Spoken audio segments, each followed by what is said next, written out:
Assalamualaikum warahmatullahi wabarakatuh. Salam literasi. Perkenalkan, nama saya Arin Yasin. Saya berasal dari sekolah SMP Muslimin Panyaungan. Di sini saya mereview buku yang berjudul Snow White, penulis Will Ferrari, penerbit Bentang Belia, serta jumlah halaman 126 halaman.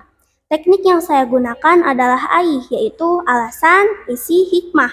Alasan saya membaca buku ini pada awalnya direkomendasikan oleh teman saya mengenai cerita tersebut dan membuat saya tertarik ingin membacanya.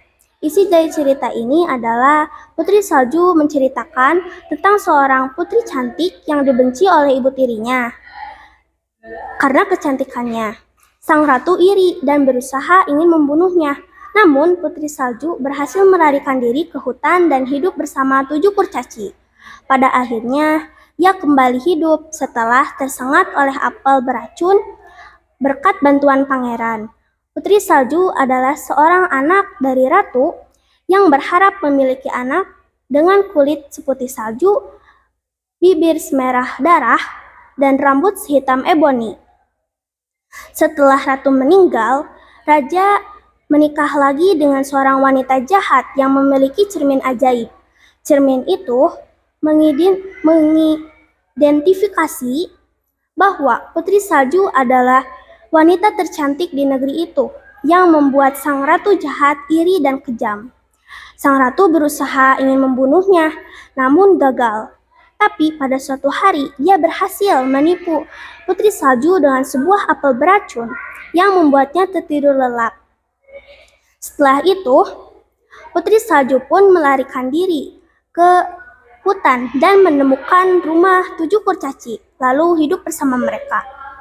Setelah Putri Salju tertidur dalam peti kaca, seorang pangeran menemukannya dan jatuh cinta padanya. Setelah peti itu dipindahkan, apel yang terdapat dalam peti itu hancur dan membuat Putri Salju terbangun. Pada akhirnya, pangeran dan Putri Salju pun menikah dan hidup bahagia selamanya. Dan sang ratu diberi hukuman atas perbuatannya.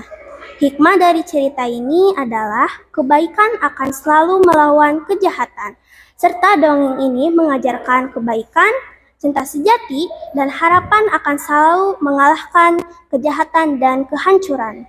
Sekian review buku yang saya sampaikan. Mohon maaf apabila ada kesalahan. Wassalamualaikum warahmatullahi wabarakatuh.